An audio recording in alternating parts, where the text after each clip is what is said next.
नमस्कार मित्रांनो, तुमच्या सर्वांचं स्वागत आहे यूट्यूब प्लॅटफॉर्मवर. आपल्या मित्रांनो, फेब्रुवारीच्या चालू घडामोडी करायच्या आहेत, जानेवारी चालू घडामोडी झालेल्या आहेत. आपल्या यूट्यूबच्या प्लॅटफॉर्मवर आपल्या चॅनलवर आपण अपलोड सुद्धा केलेले आहेत. त्याचबरोबर आपल्या टेलिग्रामच्या चॅनलला सुद्धा आपण जानेवारीच्या सगळ्या नोट्स प्रोव्हाइड केलेल्या आहेत. आता फेब्रुवारीच्या आपण थोडा काही घडामोडी बघूया. थोडा काही दिवस, बरेच दिवस आपला गॅप पडला, पण आता फेब्रुवारी होईल. मार्च आणि एप्रिल सुद्धा आपण पटकन घेऊन टाकू. आता प्रत्येक महिन्याच्या चालू घडामोडी करत असताना आपल्याला फक्त महत्त्वाच्या करायच्या आहे. आपण जेव्हा बाहेर काही गोष्टी पाहतो किंवा वृत्तपत्रामध्ये वाचतो, मासिकामध्ये वाचतो, तर एकेका ठिकाणी तुम्हाला 200, 150 किंवा 100 घडामोडी असतात. मग म्हणण्याचा उद्देश काय आहे की सगळ्याच घडामोडी वाचत बसलो तर कदाचित शक्यतो खूप जास्त वेळ लागेल आणि रिव्हिजनला पण जास्त वेळ लागेल.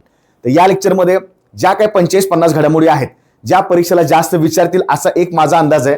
आणि बऱ्याच ठिकाणी विद्यार्थी सांगतात सर बरेचसे प्रश्न विचारले जातात किंवा काही काही परीक्षेला खूप जास्त महत्त्वाचं आहे, ते आपण करणार आहोत. व्हिडिओ शेवटपर्यंत बघा. जे विद्यार्थी नवीन असतील, ज्यांनी आपल्या चॅनल सबस्क्राईब केलं नसेल, सबस्क्राईब सुद्धा करून ठेवा. कारण आगामी काळामध्ये आपण व्यवस्थित प्रत्येक महिन्याच्या आणि ज्या ज्या महत्त्वाचे सुद्धा सॉल्व्हिंग आहे मी तुम्हाला 3 महिन्यात सुद्धा देणार आहे. जानेवारी, फेब्रुवारी, मार्च बरेचसे आपण त्याच्यामध्ये प्रश्न सुद्धा सॉल्व्ह करून घेऊया.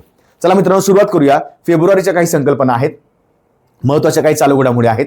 आता जो पहिला पार्ट आहे तो आहे आपल्या ज्या ज्या काही महत्त्वाच्या परिषदा आहेत आणि परिषदेला एखादा प्रश्न विचारला जातो. बरं, परिषदेचा पॅटर्न काय आहे, तर परिषद शक्यतो कुठं झाली, ठीक आहे, किंवा त्या परिषदेची एखादी संकल्पना काय होती, त्या परिषदेमध्ये कुठल्या देशानं सहभाग घेतलेला आहे का, भारताचं काय त्याच्यामध्ये काही महत्त्वाच्या काही स्टेक्स आहेत का, या गोष्टी बघाव्या लागतील. तर चर्चेतील परिषदा कोणत्या आहेत लक्षात ठेवायचं मित्रांनो. जी पहिली, आता आपण ही पहिली घडामोडी आहे त्यामुळे तिथे #1 टाकलेला आहे. गोवा सागरी परिषद. नाव काय आहे? गोवा सागरी परिषद, म्हणजे GMC, गोवा मेरीटाईम काउन्सिल. लक्षात ठेवायचं 2026 ही परिषद झाली होती. आवृत्ती 5वी आहे. आयोजन कोण करतं?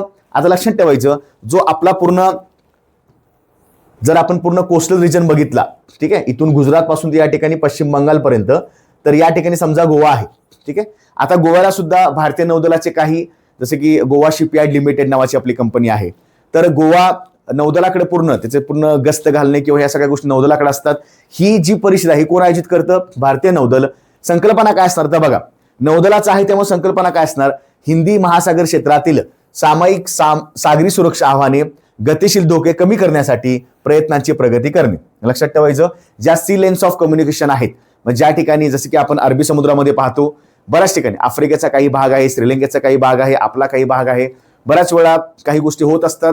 आणि हिंदी महासागरच्या क्षेत्रामध्ये तिथं शांतता, सुव्यवस्था प्रस्थापित करणे हे आपलं सुद्धा काम आहे, हे लक्षात ठेवायचं. सहभागी देश, पाठ करायची गरज नाही. मुख्य उद्दिष्ट समन्वयाच्या माध्यमातून मासेमारी आणि तस्करी यासारख्या सागरी गुन्ह्यांना आळा घालणे हे या परिषदेचे उद्दिष्ट आहे.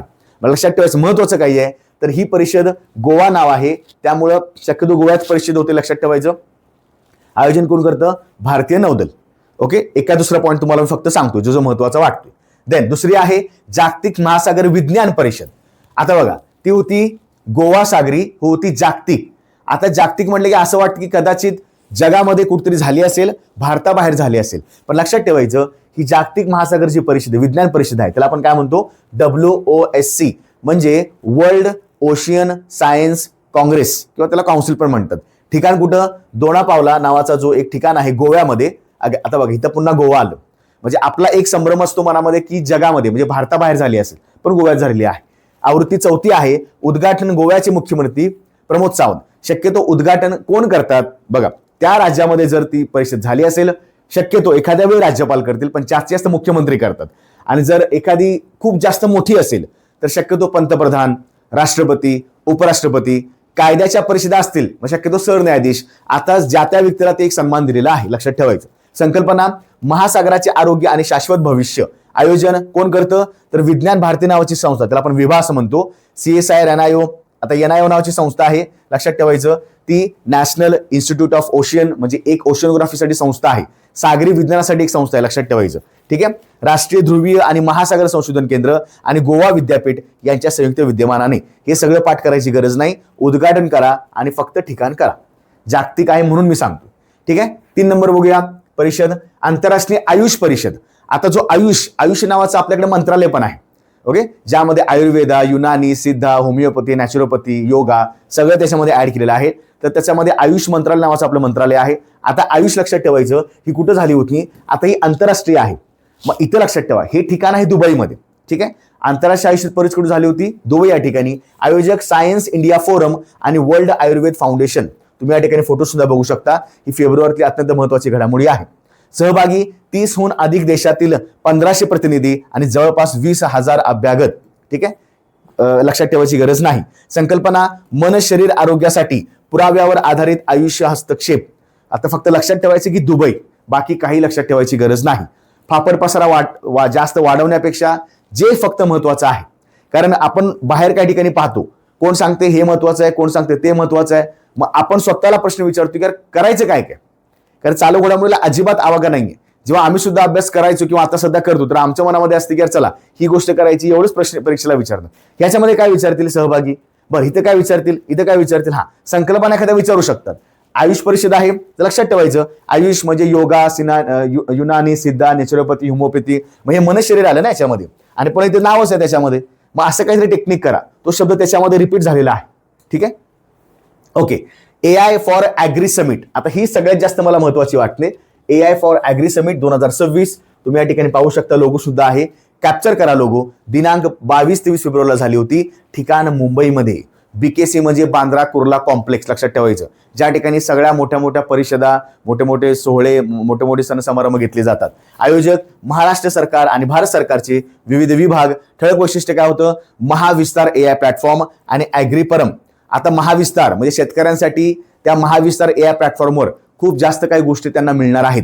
ठीक आहे, कधी पाऊस पडेल, काही पावसाचे अपडेट्स असतील, पिकांचे अपडेट्स असतील, बी बियाण्याचे अपडेट्स असतील, खतांचे काय अपडेट्स असतील, हे सगळं त्या महाविस्तार नावाचं एक पोर्टल आहे, AIचं पोर्टल आहे, त्याच्यावर सगळ्या गोष्टी मिळणार आहेत.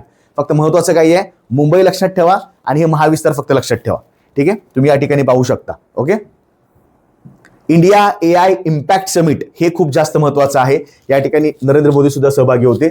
India AI impact summit 19-20 February झालं होतं, भारत मंडपम, नवी दिल्ली. ओके. आता इंडिया AI समिट आहे, तर हे थोडंसं राजधानीला घेऊन जा. ठीक आहे. संकल्पना AI फॉर ऑल. नावातच AI आहे, त्यामुळे इथं सुद्धा AI फॉर ऑल लक्षात ठेवायचं. Building and inclusive and sustainable future. ठीक आहे, सर्वसमावेशक आणि शाश्वत भविष्य निर्माण करायचं आहे, लक्षात ठेवायचं. भारत जेन. आता भारत जेन काय आहे, तर हे सुद्धा महत्वाचं आहे. जगातील पहिले सरकारी अनुदानित multi model large language model प्रकल्प सादर करणार आहेत. तुम्हाला प्रश्न विचारला जाईल, भारत जेन नावाचं काय आहे? लक्षात ठेवायचं, भारत जेन काय आहे, तर हे जगातील पहिलं सरकारी अनुदानित multi model large language model प्रकल्प सादर झालेला आहे त्याच्यामध्ये, या परिषदेमध्ये. आणि AI फॉर ॲग्री परिषद सुद्धा नियोजित आहे.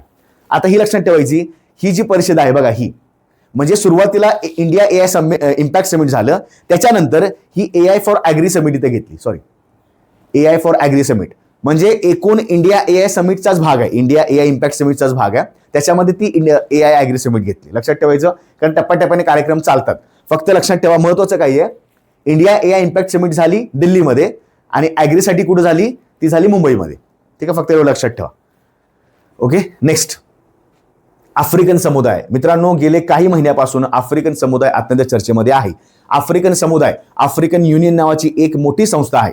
जसं की आपण म्हणतो ना युरोपियन महासंघ, तसं आफ्रिकन महासंघ सुद्धा आहे, लक्षात ठेवायचं. ठीक आहे, दिनांक 14-15 फेब्रुवारी परिषद झाली होती. ठिकाण आता लक्षात ठेवायचं, इथिओपियाची राजधानी. आता मला सांगा, आफ्रिकन समुदाया संदर्भात परिषद आहे, ती मग ते आफ्रिकन खंडामध्ये झाली पाहिजे. देश कोणता आहे? इथिओपिया. त्याची राजधानी आहे ॲडिस अबाबा. संकल्पना अजेंडा 2063. असा एखादा प्रश्न विचारतील, अजेंडा 2063 कुठल्या संस्थेसाठी आहे, कुठल्या महत्वाच्या संघासाठी आहे? कोणता आहे? आफ्रिकन महासंघ. शाश्वत पाणी उपलब्धता.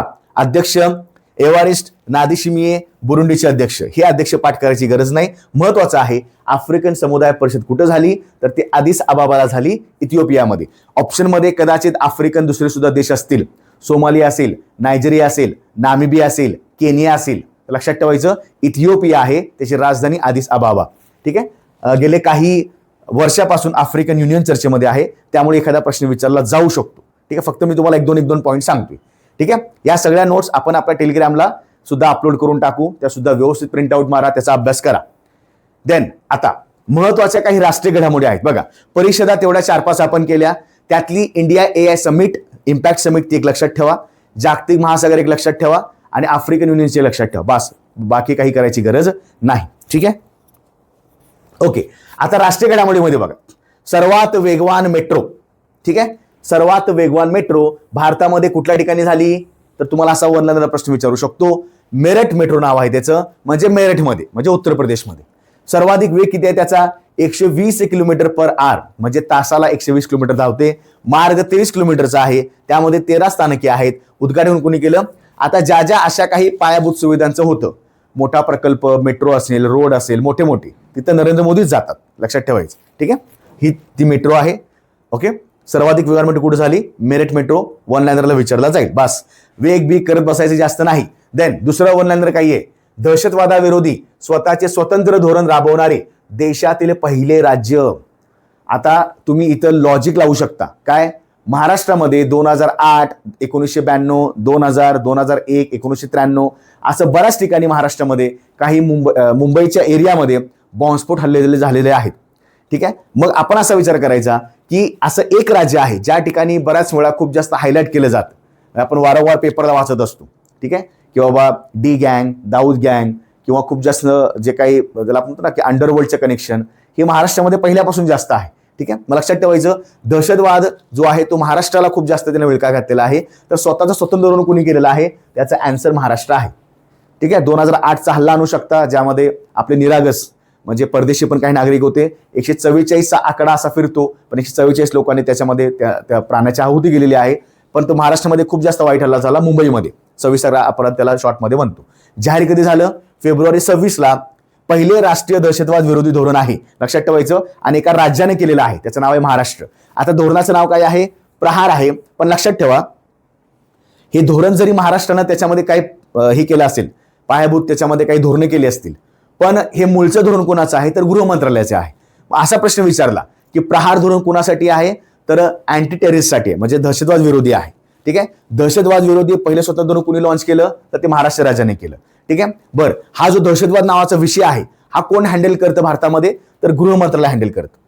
यांच्याकडे सगळ्या गोष्टी असतात, लक्षात ठेवायचं. प्रहार नावाचं धोरण दहशतवाद विरोधी धोरण आहे. Okay, clear.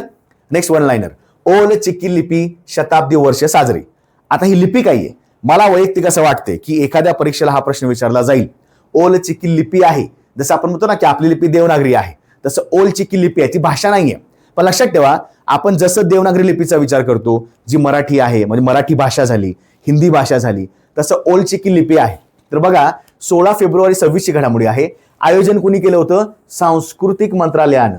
आता मला सांगा, जर भाषेचा काही मुद्दा असेल, काही संस्कृतीचा मुद्दा असेल, किंवा अजून कुठल्या सोहळ्याचा मुद्दा असेल, सणाचा मुद्दा असेल, तर सांस्कृतिक मंत्रालय त्याच्यामध्ये काम करत असतं, ठीक आहे. हे शताब्दी वर्ष आपण साजरं करतोय, कोणतं, 2026. उद्घाटन कुणी असे केलेलं असणार, राष्ट्रपतींनी. तुम्ही तर पाहू शकता, राष्ट्रपती आहेत. ओल चिकी लिपी, आता लक्षात ठेवा, ओल चिकी लिपीचा वापर कोणत्या भाषेसाठी होतो, तर ती संताली भाषा आहे. संताली भाषा ही आपल्या घटनेमध्ये आहे. परिशिष्ट 8 बघायला गेलं, त्याच्यामध्ये 22 भाषांचा उल्लेख आहे, आणि संताल ही भाषा त्याच्यामध्ये आहे. लक्षात ठेवा, संताली भाषा सुरुवातीला नव्हती, ठीक आहे, ती नंतर घटना दुरुस्तीद्वारे ऍड झालेली आहे. तुम्हाला माहिती असल्यास मला कमेंटला टाका, ती घटना दुरुस्ती कोणती आहे, ज्यामुळं संताली भाषा त्या 22 भाषेमध्ये ऍड झाली, ठीक आहे. संताली भाषा, प्रश्न काय विचारणार, ओल चिकी लिपी कोणत्या भाषेसाठी वापरली जाते, संताली भाषा. किंवा उलटा विचारतील, संताली भाषेसाठी कोणती लिपी वापरली जाते, ओल चिकी लिपी, ठीक आहे, लक्षात ठेवा. बरं, आता एक फक्त तुम्हाला क्युरिओसिटी असते की लिपी कुणी ही निर्माण केली. लक्षात ठेवायचं, या लिपीचा शोध लागला 1926 साली. हे 2026 चालू आहे, शताब्दी वर्ष झाले. तुम्हाला इथे पण प्रश्न विचारतील, किती वर्ष झाले, शताब्दी झालेली आहे. बघा, पंडित रघुनाथ मुर्मू. मग लॉजिक असं लावायचं, काय, इथं सुद्धा शोध लावणारे पंडित रघुनाथ मुर्मू आहेत, आणि उद्घाटन करणारे ह्या महोत्सवाचं राष्ट्रपती द्रौपदी मुर्मू आहेत, ठीक आहे. मुर्मू असं लक्षात ठेवा. कुणाचाही अनादर करायचा नाही. कुठली व्यक्ती असेल, पंतप्रधान असेल, राष्ट्रपती असेल, मी अनादर किंवा कुठल्याही व्यक्तीला, धर्माचा किंवा जातीच्या जर कुठल्याही गोष्टी करायच्या नाहीत. आपलं काम आहे अभ्यास करायचं, अधिकारी व्हा, आणि मग देश घडवा, आणि मग तुम्ही सेवा करा, ठीक आहे. ह्याच्यामध्ये काय चुकीच्या गोष्टी किंवा काहीच नाहीये. फक्त लक्षात ठेवण्यासाठी मी तुम्हाला सांगते, मोठ्या व्यक्ती आहेत, राष्ट्रपती शेवटी भारताचे प्रथम नागरिक आहेत, ठीक आहे. पण आपल्याला मार्क पाडायचे आहेत, म्हणून राष्ट्रपतीचं आडनाव आणि यांचं आडनाव बऱ्यापैकी त्यांचंच सेम आहे, म्हणून शोध लावला पंडित रघुनाथ मुर्मू, आणि उद्घाटन केलं राष्ट्रपती द्रौपदी मुर्मू, ठीक आहे. ओके, भौगोलिक व्याप्ती काय आहे, तर ही जी लिपी आहे ही कुठे कुठे वापरली जाते. आता बघा, लक्षात ठेवा, थोडं लक्षात ठेवा, संताली जी भाषा आहे, संताली जी भाषा आहे त्याचा पट्टा बघायला गेलं तर छोटा नागपूरचा पट्टा लक्षात ठेवायचा. छोटा नागपूर जो आपण खनिज संपदेमध्ये करतो भूगोलामध्ये, त्यामध्ये राज्य आसपासची कुठली येतात तर लक्षात ठेवायचं, एक तर रांचीचं पठार, छोटा नागपूरचं पठार, झारखंड, ओडिसा, थोडा पश्चिम बंगाल, बिहार आणि आसाम. त्यात लक्षात ठेवा ओडिसा आणि बऱ्यापैकी बिहारमध्ये ही लिपी जास्त वापरली जाते. मग आपण ह्या ठिकाणी 3-4 प्रश्न तयार करू शकतो. शताब्दी वर्ष 2026, शोध पंडित रघुनाथ शर्मा, त्या शताब्दी महोत्सवाचं उद्घाटन राष्ट्रपती द्रौपदी मुर्मू. ठीक आहे. ओल्ड चिकी लिपी संताली भाषा. संताली भाषा काय आपल्या घटनेच्या 8व्या परिशिष्टामध्ये 22 भाषेमध्ये आहे.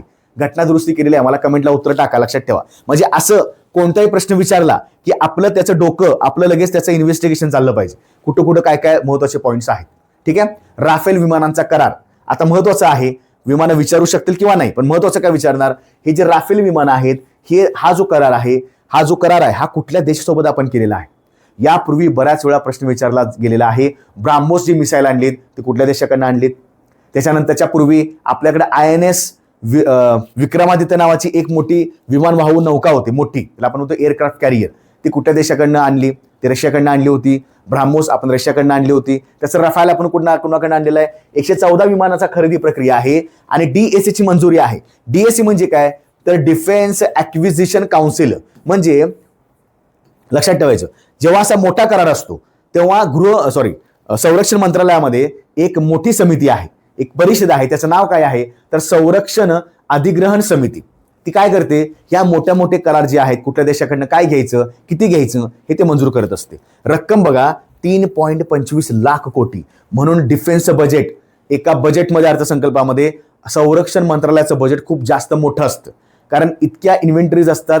एक विमान जरी घ्यायला गेलं त्याची किंमत सरासरी 2-3 हजार कोटी असते. विचार करा तुम्ही 114 विमानं घ्यायला गेला आहात. ठीक आहे, खूप आकडा मोठा वाढतो. नौदलासाठी लागणार आहेत राफेल M. आता नौदलासाठी जेव्हा ही खरेदी होणार आहे त्याला म्हणायचं राफेल M. लक्षात ठेवायचं, M म्हणजे मरीन. ओके, मरीन म्हणजे पाण्यासंदर्भात. ठीक आहे, मेरीटाईम मरीन लक्षात ठेवायचं. ओके, राफेल विमान फ्रान्सकडून आपण खरेदी केलेली आहेत. लक्षात ठेवा, सगळ्यात इम्पॉर्टंट आहे. राफेलचा वेग चांगला आहे, खूप जास्त महत्वाचा आहे आणि फ्रान्सनं आपलं बरं सहकार्य केलेलं आहे. सो राफेल कुणाकडे घेतलेलं आहे आपण, फ्रान्स सरकारकडनं. 114 विमानं, DAC 3.25 लाख कोटी. ओके, चलो पुढचा. देशातील पहिला क्लायमेट वीक.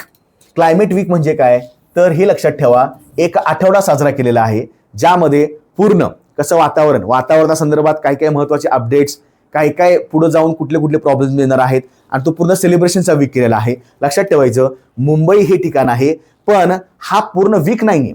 हा साजरा कधी केला होता 17 ते 19 फेब्रुवारी. म्हणजे असं वाटतं आपल्याला की बाबा वीक आहे म्हणजे 7 दिवस असणार, असं काहीच नाहीये. ठीक आहे, फक्त तो एक प्रकारचा आपण म्हणतो ना की सरकारमार्फत ज्या काही गोष्टी पब्लिकला सांगितल्या जातात की बाबा चला आम्ही साजरे करतोय, हे फक्त 3 दिवस लक्षात ठेवायचे, 17, 18, 19 फेब्रुवारी. ठीक आहे, मुंबई क्लायमेट वीक त्याला म्हणायचं. मुंबई क्लायमेट वीक कारण मुंबईमध्ये साजरा केला होता. आयोजन कुणी केलं होतं, प्रोजेक्ट मुंबई. आता प्रोजेक्ट मुंबई नावाची एक त्याला आपण काय म्हणतो NGO आहे, एक संस्था आहे. मुंबई संदर्भात ज्या ज्या काही घडामोडी घडत असतात, ठीक आहे, ट्रॅफिक कंजेशन असेल, पर्यावरणाच्या काही गोष्टी असेल तर ते प्रोजेक्ट मुंबई सगळे हँडल करत असतं.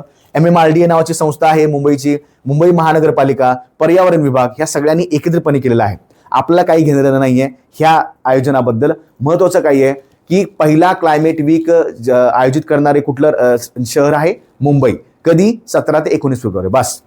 उद्देश, हवामानाशी निगडीत प्रत्यक्ष उपाययोजना प्रदर्शित व विस्तार करण्यावर भर दिला जाणार आहे. ठीक आहे, ते सगळं पाहू शकता. मुंबईच्या ओके, महाराष्ट्राचे मुख्यमंत्री, ओके, त्यानंतर केंद्रीय मंत्री आहेत, ओके, प्रल्हाद. त्याच्यानंतर मुंबईच्या आता सध्याच्या महापौर आहेत ऋतू तावडे. लक्षात ठेवायचं. ओके, चलो, महत्वाचे 2-3 घडामोडी फक्त केल्या. ओके, नेक्स्ट पुढचा ऑनलाईनर. राष्ट्रीय आर्थिक साक्षरता सप्ताह. आर्थिक साक्षरता सप्ताह म्हणजे लोकांनी, भारतातील लोकांनी आर्थिक साक्षर कसं राहावं. आता मला सांगा, आर्थिक म्हणजे काय तर तुम्हाला जे काय मेसेज येतात, बऱ्याच वेळा बघा आपण जेव्हा कॉलिंग करतो तेव्हा एखादा तिकडे टेलिकॉलर चालू असतो बघा की तुमचे OTP, तुमचे पिनचे क्रमांक कुणालाही सांगू नका, कुणालाही. RBI कडे जाहीर झालेलं आहे. RBIच्या नियमावलीनुसार तुम्हाला कोणती गोष्ट करायची नाहीये, खाजगी कुठल्याही गोष्टी फ्रॉड करण्याचा प्रयत्न करू नका, ज्या काही गोष्टी आहेत. तर बघा, आर्थिक साक्षर करण्यासाठी आपल्या भारतामध्ये सर्वोच्च बँक आहे RBI आणि ह्याच्याकडे सगळे हे राईट्स आहेत, अधिकार आहेत. तर हा सप्ताह कोण साजरा करतं, दरवर्षी RBI द्वारे आयोजित केला जातो. कधी? 9 ते 13 फेब्रुवारी. पुन्हा बघा, सप्ताह जरी असेल, पर्यायामध्ये 7 दिवसांचा आठवडा असेल, 7 दिवस घ्यायचे नाहीत. मगाशी पण आपण बघितलं मुंबई क्लायमेट 17 ते 19 फेब्रुवारी. आता किती आहे? 9 ते 13 फेब्रुवारी. म्हणजे 5 दिवस आहेत. 9, 10, 11, 12, 13. 7 दिवस नाही, लक्षात ठेवायचं. आरबीआयने काय केलाय? हा वर्किंग डे मध्ये ठेवलेला आहे. सोमवार ते शुक्रवार 5 दिवस, शनिवार सुट्टी. संकल्पना केवायसी. संकल्पनेचे नावच आहे केवायसी. काय? सुरक्षित बँकिंगच्या दिशेने तुमचे पहिले पाऊल. फायनान्शियल लिटरसी वीक त्याला इंग्रजीमध्ये आपण म्हणतो, भारतीय रिझर्व्ह बँकेने केलेला आहे. आरबीआय कहता है, क्या कहता है? गो डिजिटल, गो सिक्युअर. डिजिटल राहा, सिक्युअर राहा, सुरक्षित राहा. आजकाल आपण बऱ्याच ठिकाणी हे करत असतो, पासवर्ड बदलत नाही. भरपूर ठिकाणी आपण खाती खोललेली आहेत. यूपीआय करत असतो, एनईएफटी करत असतो, आयएमपीएस करत असतो, बिल पेमेंट करत असतो, पण थोडं खासगीपणा किंवा प्रायव्हसी मेंटेन करणे गरजेचं आहे. आर्थिक साक्षरता वीक कोण साजरा करतं? दरवर्षी आयोजित करतं आरबीआय. 9 ते 13 फेब्रुवारी वर्षी झालेला आहे. या वर्षी केवायसी त्याची संकल्पना आहे. मुख्य उद्देश सायबर फसवणूक रोखणे आणि बँकिंग व्यवहारामध्ये पारदर्शकता आणण्यासाठी केवायसी प्रक्रियेचे महत्त्व पटवून देणे. आजकाल केवायसी महत्त्वाचं आहे बघा. खूप जास्त दिवस गॅप पडला, आपल्याला कोणत्याही गोष्टी सरकारकडनं किंवा त्या खासगी संस्थेकडे मिळत नाहीत ऑनलाईन असेल तर. का? केवायसी करत नाही. वारंवार मग Aadhaar card submit, thumb printing, mobile number, OTP verification, या सगळ्या गोष्टी कराव्या लागतात. ठीक आहे, लक्षात ठेवायचं आरबीआय. आणि तुम्ही आम्ही पाळलं पाहिजे, लक्षात ठेवा. देन पुढचा, पहिला पाण्याखालील दुहेरी ट्यूब रस्ता रेल्वे बोगदा. पाण्याखालील दुहेरी ट्यूब, ट्विन ट्यूब रस्ता रेल्वे. म्हणजे एका ट्यूब मध्ये रस्ता जाईल, एका ट्यूब मध्ये रेल्वे जाणार. लक्षात ठेवायचं, याला म्हणायचं ट्विन. ट्विन म्हणजे 2. बघा, नदी आता जर पाण्याखालील आहे म्हणजे नदी कोणती आहे? ब्रह्मपुत्रा, आसाम. क्लिअर? जोडणी गोहपूर NH15 आणि नुमालीगड NH715 ही 2 ठिकाणी जोडणार आहेत. लांबी संपूर्ण 33.7 किलोमीटर, त्यातील 15.79 किलोमीटर लांबीचा भाग पाण्याखालील दुहेरी ट्यूब बोगदा असेल. खर्च पाठ करायची गरज नाही आणि हे पण जास्त पाठ करायची, फक्त लक्षात ठेवा लांबी एकूण 33, ॲव्हरेज 33.7 लक्षात ठेवा. नदी ब्रह्मपुत्रा, जोडणी गोहपूर आणि नुमालीगड. जगातील अशा प्रकारचा दुसरा आणि भारतातील पहिला हा काय असणार आहे? Twin tube. आलं का लक्षात? ट्विन ट्यूब रस्ता रेल्वे बोगदा. रस्ता रेल्वे बोगदा लक्षात ठेवायचं. नदी विचारली जाईल, नदी, किंवा असं विचारलं जाईल भारतातील पहिला पाण्याखालील दुहेरी ट्यूब रस्ता रेल्वे बोगदा कोणत्या नदीमध्ये होणार आहे? नदी आहे ब्रह्मपुत्रा. आलं का लक्षात? अत्यंत महत्वाचं आहे. ओके. देन भारत टॅक्सी, याच्याबद्दल मी रील सुद्धा घेतली होती. रील पण बघत चला. रील 1-1, 1.5 मिनिटाचे असतात, पण तुम्हाला खूप जास्त नॉलेज देऊन जातात आणि एकदा बघितलं की लक्षात जास्त राहतं. भारतातील पहिली सरकारी पाठबळ असलेली आणि चालकांच्या मालकीची सहकारी राईड हेलिंग सेवा सहकारी तत्वावर आहे. बरोबर? भारत टॅक्सी सहकारी तत्वावर म्हणजेच काय? लक्षात ठेवायचं, गव्हर्नमेंटची काही एखादी कंपनी, तुमचा एखादा ग्रुप, तुम्ही जाऊन त्या ठिकाणी त्याचं सहकार तत्व सगळ्यांना माहिती आहे.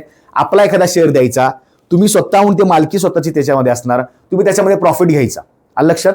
फायदे: 0 कमिशन, थेट कमाई, सामाजिक सुरक्षा, मालकी हक्क, हा सगळा त्या व्यक्तींना मिळणार आहे जे टॅक्सी ड्रायव्हर असतील. सहकार्य कोण करणार? आता बघा, भारत टॅक्सी ही पहिली सरकारी आणि सहकारी राईड हेलिंग सेवा आहे. मग सहकारी असल्यामुळे काय आहे? सहकार मंत्रालय लक्षात ठेवायचं. आणि हे सहकार मंत्रालय 2-3 वर्षापूर्वी भारतामध्ये स्थापन झालं होतं. ते सहकार मंत्री कोण आहेत? तर ते अमित शाह आहेत. मग अमित शाह यांच्याकडे सध्या 2 चार्जेस आहेत, 2 त्याच्याकडे खाती आहेत. एक गृह मंत्रालय आणि एक सरकार नव्हे, सहकार मंत्रालय. लक्षात ठेवायचं, ministry of cooperative. Okay. Bharat taxi तुम्ही हे सुद्धा एकदा डाउनलोड करू शकता. बघा, थोडे फेअर जास्त आहेत, कारण का शेवटी त्या लोकांपर्यंत तो एखादा वाटा पोहोचवायचा आहे. ठीक आहे. नेक्स्ट पुढचा, हिंद दी चादर. मित्रांनो, अत्यंत महत्वाचा आहे. ठीक आहे. शीख धर्मामध्ये खूप मोठी ही गोष्ट आहे. हिंदी चादर म्हणजे बघा, याचा अर्थ पहिला लक्षात ठेवायचा. हिंद दी चादर म्हणजे काय? तर जेव्हा जेव्हा काही परकीय मुस्लिम आक्रमणं भारतावर झालेली आहेत आणि बऱ्याच वेळा शिखांनी आपलं भयानक त्या ठिकाणी योगदान दिलेलं आहे. लक्षात ठेवायचं. ठीक आहे. प्रत्येकाचं योगदान विसरायचं नाही. इतिहास हाच असतो जेव्हा तुम्ही कोणाला कधी विसरत नाही. आता त्या लोकांनी योगदान दिलं, त्या लोकांनी खूप जास्त मोठी कामगिरी केलेली आहे. त्यावेळी एका शीख मोठ्या धर्मगुरूचं असं म्हणणं होतं, शिखांच्या गुरूंचं, की हिंद दी चादर म्हणजे काय? हिंदुस्थान, त्या हिंदुस्थानाच्या क्षेत्रावर म्हणजे त्यांच्या पूर्ण भागावर एक चादर असावी. म्हणजेच काय? एक छत्र असावं, शांतता. ठीक आहे. ज्या सगळ्या ठिकाणी लोकांच्या मध्ये मानवता असेल, शांतता असेल, ही असते हिंद दी चादर. आणि याला खूप मोठा मान आहे, लक्षात ठेवायचं. ठीक आहे. हिंद दी चादर, गुरु तेग बहादूर यांचे 350 वर्षांचे बलिदान पर्व. प्रश्न विचारला जाणार, गुरु तेग बहादूर मोठी व्यक्ती आहे, 350 वर्ष सुद्धा मोठा आकडा आहे. ठीक आहे. धर्म, मानवता आणि स्वातंत्र्य या मूल्यांसाठी सर्वोच्च त्यांनी बलिदान केलेलं आहे. गुरु तेग बहादूर यांचा शिरच्छेद केला होता इस्लामी म्हणजे मुस्लिम आक्रमणशाहीनं, म्हणजे मुस्लिम मुघलांनी, लक्षात ठेवायचं. ठीक आहे. महान विभूतीमध्ये 9वे शीख गुरु, हिंदी चादर गुरु श्री तेग बहादूर साहिब यांचे स्थान मानाचे आहे. लक्षात ठेवायचं, हे शिखांचे 9वे शीख गुरु आहेत. ओके. इसवी सन 2025 हे वर्ष गुरु तेग बहादूर साहिब यांच्या 350व्या शहीदी समागम वर्षाचे आहे. ठीक आहे. म्हणजे त्यावेळी ते जेव्हा मुस्लिमांनी त्यांचा शिरच्छेद केला, ठीक आहे, म्हणजे मुघलांनी, तेव्हा आता सध्या हे वर्ष 350 वर्ष आहे त्याच्या समागमाचं. लक्षात ठेवायचं, मोठी गोष्ट आहे की हिंदी चादर, सगळ्यांना लक्षात ठेवायचं, मोठी व्यक्ती आहे. ठीक आहे. गुरु नानक पासून ते गुरु तेग बहादूर, त्याच्यानंतर मग जे आपले गुरु गोविंद सिंग आहेत. बऱ्यापैकी आपल्या इतिहासामध्ये एखादा प्रश्न विचारतात की संस्थापक कोण आहे, धर्मग्रंथ काय आहे, किंवा त्या व्यक्तीबद्दल माहिती असावी. ओके. चला पुढचा, लोकसभा सभापती विरुद्ध अविश्वास ठराव पारित केलेला आहे. पारित केला आहे म्हणजे त्या महिन्यामध्ये तो पारित केला होता. आता अविश्वास ठराव काय असतो हे लक्षात ठेवायचं. पहिली गोष्ट, लोकसभा सभापती ते ओम बिर्ला आहे आणि ओम बिर्लांच्यावर हा दुसरा प्रस्ताव आहे. म्हणजे यापूर्वी सुद्धा एक प्रस्ताव पारित केला होता की बाबा आमचा तुमच्यावर विश्वास नाही, तुम्ही पारदर्शक राहत नाही, तुम्ही फक्त तुमच्या खासदारांनाच बोलायला लावता, तुम्ही सभागृहातलं डेकोरम फॉलो करत नाही, या ज्या काही गोष्टी असतात. आता बघा, कलम 94C नुसार या सगळ्या गोष्टी होत राहतात राज्यघटनेच्या. अशा प्रस्तावासाठी 2 खासदारांच्या स्वाक्षऱ्या लागतात, 14 दिवसांची नोटीस आणि किमान 50 सदस्यांचे समर्थन. तर लक्षात ठेवायचं, लोकसभेचे जे खासदार आहेत त्यांना असं वाटलं चला की बाबा अविश्वास ठराव पारित करायचा आहे, तर ते पारित करू शकतात. पण अट काय आहे, स्वाक्षऱ्या पाहिजेत, 14 दिवसांची नोटीस आणि किमान 50 सदस्याचे समर्थन द्यावे लागते. आता 50 सदस्य हे आणणं खूप जास्त महत्वाचा आकडा आहे. ठीक आहे. तर नोटीस द्यावी लागते कोणाला, 14 दिवसांची ओम बिर्ला यांना, की बाबा आम्ही तुमच्या विरोधात अविश्वास ठराव पारित करत आहोत, तुम्हाला कामकाजामध्ये सहभाग घेता येणार नाही.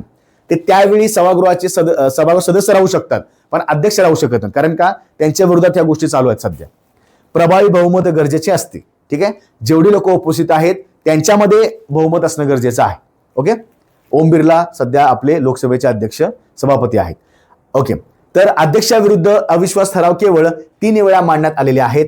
पहिल्यांदा 1954 साली जी.व्ही. मावळणकर प्रथम वक्ता होते. लक्षात ठेवायचं, त्यांच्या विरुद्ध जे प्रथम आपले हे होते लोकसभेचे अध्यक्ष होते गणेश वासुदेव मावळणकर. लक्षात ठेवायचं. 66 मध्ये हुकुमसिंग यांच्या विरुद्ध, 87 मध्ये बलराम झाकर यांच्या विरुद्ध निकाल. तिन्ही ठराव अयशस्वी ठरले आणि या प्रक्रियेद्वारे आजपर्यंत कोणत्याही अध्यक्षांना पदावरून दूर करण्यात आलेले नाही. लक्षात ठेवायचं, लोकसभेच्या अध्यक्षास काढणं सोपं नाही, कारण प्रभावी बहुमत लागतं. खूप जास्त महत्वाचं आहे. दुसरी गोष्ट, ओम बिर्ला यांना दुसऱ्यांदा ह्याच्या सामोरे गेलेले आहेत आणि हे 4थे अध्यक्ष आहेत. यापूर्वी इतिहासामध्ये 3 अध्यक्षांना असं केलेलं आहे. ठीक आहे. आपलं काम काय आहे, लोकसभा अध्यक्ष. लक्षात ठेवायचं, अविश्वास ठराव काय असतो जाऊन राज्यघटनेमध्ये वाचायचं, कलम 94C काय आहे एकदा व्यवस्थित बघायचं. अशा लहान लहान घडामोडी कराव्या लागतील. ठीक आहे. देन पुढची घडामोडी, राष्ट्रीय घडामोडी आहे. आदमपूर विमानतळाचं नाव बदललं आहे. त्याचं नाव आहे सध्याचं, लक्षात ठेवायचं, श्री गुरु रविदासजी विमानतळ. प्रश्न विचारणार काय, आदमपूर विमानतळाचं नाव काय बदललं, श्री गुरुदासजी, संत गुरुदास, श्री गुरु रविदासजी. आणि हे जे विमानतळ आहे हे कुठं आहे, जालंधरमध्ये, पंजाबमध्ये. ठीक आहे. याच्यावरनं समजतं आपल्याला गुरु रविदासजी म्हणजे अगेन तिकडले मोठे व्यक्ती आहेत. लक्षात ठेवायचं, पंतप्रधान नरेंद्र मोदी संत गुरु रविदास यांच्या 649व्या जयंतीनिमित्त 1 फेब्रुवारी रोजी त्यांनी पंजाबला भेट दिलेली आहे. ठीक आहे. तर बघू शकता, आदमपूर हवाई अड्डा म्हणजे विमानतळ, याचं नाव सध्या बदललेलं आहे श्री गुरु रविदास. एवढं लक्षात ठेवा. कुठं आहे, जालंधर, पंजाब. नेक्स्ट, केरळचे नवीन नाव केरळम, सगळ्यांना माहिती आहे. ठीक आहे. अपडेट लक्षात ठेवायची. साऊथच्या राज्यामध्ये काही ना काहीतरी घडामोडी होत राहतात, अजिबात विसरायचं नाही. मंत्रिमंडळ मंजुरी फेब्रुवारी 26 दिली गेली. संविधानाच्या पहिल्या अनुसूचीमध्ये दुरुस्ती करण्याचा प्रस्ताव संसदेत मंजूर केला जाईल. म्हणजे कुठल्याही राज्याचं नाव, कुठल्याही राज्याची सीमा बिमा काही जर बदलायचं असेल, यासाठी राज्य विधानसभेपेक्षा केंद्रीय मंत्रिमंडळाची मंजुरी लागते. दुसरी गोष्ट, हे सगळं संसदेला जास्त अधिकार आहेत. म्हणजे संसद आपल्या राज्यांचा, आपल्या भारतामधल्या राज्यांचा नकाशा उलटा करू शकते, नावं उलटपुलटी करू शकते. कारण का, राज्यात जरी म्हणणं असेल की आमचं राज्याचं नाव बदला, पण मंजुरी तिकडनं मिळाली पाहिजे. कुठनं, केंद्रातल्या संसदेकडनं. ओके. तर हे सगळं कुठं असतं, पहिल्या अनुसूचीमध्ये. आता पहिल्या अनुसूचीमध्ये काय आहे, तर राज्यांचं आणि केंद्रशासित प्रदेशांची नावं आहेत. मग जर केरळचं नाव केरळम झालं तर ते मला बदलावं लागेल. ठीक आहे. कलम 3 अनुसार राष्ट्रपती विधानसभेकडे मत मागतात. जर कुठलंही असं बिल पारित करायचं असेल किंवा मांडायचं असेल, राष्ट्रपतीची पूर्वपरवानगी लागते आणि ती पूर्वपरवानगी मिळतेच. पण जेव्हा संसद एखादं बिल मांडते, केरळचं नाव केरळम करायचं आहे, तर राष्ट्रपती एकदा एक अधिकार म्हणून राज्याचं मत मागतात. पण राज्याचं मत ऑलरेडी झालेलंच असतं. मग राष्ट्रपती राज्याकडे मत मागतात, तुमची सहमती आहे का? ठीक आहे. राष्ट्रपतींनी सही केलं त्या दिवसापासून, त्या एका मोमेंटपासून केरळचं नाव काय होणार? केरळम. आता ते झालेलं आहे. लक्षात ठेवायचं, अत्यंत महत्वाचं आहे. ओके. म्हणजे विचार करा, तुम्ही करंट वाचताय पण त्याच्यात राज्यघटना येते का बघा. म्हणजे हे आपलं काम आहे. स्टॅटिक करतोय आपण. फॉर एक्झाम्पल, करंटचा मुद्दा काय आहे? केरळचं नाव बदललं केरळम. पण नाव बदलताना काय काय गोष्टी असतात, प्रोसिजर काय असते, ते आपण राज्यघटनेमध्ये करतो. मासिक पाळीचे आरोग्य मूलभूत हक्क आहे, सर्वोच्च न्यायालयाने निकाल दिलेला आहे. लक्षात ठेवायचं, मासिक पाळी म्हणजे महिलांसाठी अत्यंत मोठा विषय आहे, गंभीर विषय आहे. यासाठी सुद्धा सर्वोच्च न्यायालय कधी कधी ऍक्टिव्ह असतं. डॉक्टर जया ठाकूर विरुद्ध भारत सरकार जी केस आहे 26 मध्ये, त्या केसमध्ये निकाल दिला गेला होता. कोणतं? की मासिक पाळीचं आरोग्य हे मूलभूत हक्क आहे, महिलांचा मूलभूत हक्क आहे. अनुच्छेद 21 नुसार आता मूलभूत हक्क कुठे येतो? सगळ्यांना माहिती आहे की तुमचं कलम 12 ते 35 हे सगळे तुमचे मूलभूत हक्क आहे. पण त्यातला जो मूलभूत आहे सर्वात, तो आहे जीवन आणि जीवन जगण्याचा अधिकार. म्हणजेच कलम तुमचे 21 आहे. लक्षात ठेवायचं, right to life and liberty, जीवन आणि प्रतिष्ठेचा अधिकार अंतर्गत मासिक पाळीचे आरोग्य आणि स्वच्छता, लक्षात ठेवायचं, म्हणजे मेन्स्ट्रुअल हेल्थ आणि हायजीन, याला मूलभूत अधिकार म्हणून मान्यता प्राप्त आहे. आपल्यासाठी महत्वाचं काय आहे? जया ठाकूर केस लक्षात ठेवा. आणि मासिक पाळीचं आरोग्य कशामध्ये येणार? कुठल्या हक्कामध्ये येणार? कलम 21 मध्ये येणार. दोन गोष्टी लक्षात ठेवायच्या. ठीक आहे. ओके. आता कलम 21चा आवाका एवढा मोठा आहे, ह्यामध्ये तुम्ही काहीही टाकू शकता, पण ते मूलभूत हक्क पाहिजे आणि व्यक्ती स्वातंत्र्य पाहिजे. ठीक आहे. देन 16व्या वित्त आयोगाच्या शिफारसी मान्य. आता 16वा वित्त आयोग अत्यंत महत्वाचा आहे. वित्त आयोग ही घटनात्मक संस्था आहे. घटनेमध्ये त्यासाठी 2 कलम विशेष दिलेले आहेत, कलम 280, कलम 281. लक्षात ठेवायचं. आर्थिक वर्ष 26-27 साठी वित्त आयोग अनुदान म्हणून राज्यांना किती? तर 1.4 लाख कोटीचं अनुदान दिलेलं आहे. म्हणजे वित्त आयोगानं राज्यांना, वित्त आयोग देत नाही, वित्त आयोग फक्त काय करतो? तरतुदीचा शिफारस सांगतो. ठीक आहे. किती सांगितलेलं आहे? 26-27 साठी 1.4 लाख कोटी. म्हणजे लक्षात ठेवायचं, भारत सरकारकडे जेवढे पैसे येतात वेगवेगळ्या कर आणि याच्या मार्फत, तर त्यामधले 1.4 लाख कोटी हे राज्यांना अनुदान दिलं पाहिजे. विकेंद्रीकरणातील उभ्या वाट्याला 41% कायम ठेवण्याची शिफारस केलेली आहे. लक्षात ठेवायचं, म्हणजे 100 रुपये जर समजा केंद्राकडे आले असतील, त्यातले 59 रुपये केंद्र आपल्याकडे ठेवणार आणि 41 रुपये वाटा म्हणून सर्व राज्यांना आणि केंद्र प्रदेशांना वाटणार. हे लक्षात ठेवायचं. ठीक आहे. कलम 280 वित्त आयोगाची स्थापना. कलम 281 शिफारसी संसदेच्या प्रत्येक सभागृहापुढे सादर करणे बंधनकारक आहे. आणि वित्त आयोग स्थापन कोण करतं? राष्ट्रपतीच्या परवानगीनं. राष्ट्रपती याच्यामध्ये येतात. लक्षात ठेवायचं. आणि सध्याचं काय महत्वाचं आहे, तर सध्याचे अध्यक्ष कोण आहेत 16 वित्त आयोगाचे? अरविंद पनगारिया. परीक्षेला जोड्याजोडाला प्रश्न असतो बघा, की 16 वित्त आयोग, 15 वित्त आयोग, 14 वित्त आयोग, आणि तुम्हाला इकडे त्यांची नावं असतात. तुमचं काम काय आहे? शक्यतो वायवी रेड्डी पासून थोडं पुढे या. ओके. वायवी रेड्डी पासून जरा पुढे यायचं. ओके. देन भारतीय लोकर क्षेत्र. भारतातील सर्वात मोठे लोकर उत्पादक राज्य आहे राजस्थान. दुसरं आहे जम्मू. जगातील 7वा लोकर उत्पादक देश कोणता आहे जगामध्ये? तर ते भारत आहे. ठीक आहे. सगळ्यांनाच माहिती आहे लोकर क्षेत्र जास्त कुठं असणार आहे? तर राजस्थानच्या एरियामध्ये. ठीक आहे. राजस्थान 1 नंबरला आहे, जम्मू 2ऱ्या नंबरला आहे. मी आकडेवारी आधीमध्ये प्रश्न विचारतात की भारतामध्ये सर्वात जास्त लोकर क्षेत्र कुठं आहे? तर ते राजस्थानमध्ये आहे. ठीक आहे. नेक्स्ट, भारताची पहिली समर्पित क्वांटम व्हॅली म्हणजेच काय? ज्या ठिकाणी खूप जास्त ज्या काय चिप्स आहेत, चिपचे कारखाने, क्वांटम चिपचे कारखाने हे खूप जास्त त्या ठिकाणी होतील. लक्षात ठेवायचं, हे ठिकाण आहे अमरावती, आंध्र प्रदेश. आंध्र प्रदेशची राजधानी अमरावती सध्या लक्षात ठेवायची, खूप मोठी राजधानी होणार आहे. प्रमुख भागीदार हा प्रकल्प IBM च्या नेतृत्वाखाली असून TCS सहकार्य करत आहे. पायाभूत सुविधा योजनांमध्ये संशोधनासाठी विशेष टॉवर्स. उद्दिष्ट 2030 पर्यंत प्रगत क्वांटम प्रोसेसर असलेले क्वांटम टेक पार्क स्थापित करून जागतिक स्तरावरील शीर्ष 5 केंद्रामध्ये स्थान मिळवणे आहे. हे उद्दिष्ट वगैरे काय करायची गरज नाही. महत्वाचं काय आहे, भारताची पहिली समर्पित क्वांटम व्हॅली कुठे होणार आहे? अमरावतीला होणार आहे, आंध्र प्रदेशमध्ये. लक्षात ठेव, एवढं लक्षात ठेवायचं. ओके. नेक्स्ट, तुम्हाला कुठला पॉईंट वाटला थांबा, एकदा पुन्हा बघा.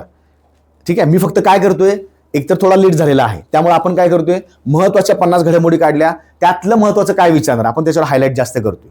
बायोफॅक नावाचं काय बघा, बायोफॅक BIOFACH मेळा 2026, आणि शक्यतो उत्सव, मेळा, समारंभ, सोहळे हे विचारले जातात कुठं झाला म्हणून.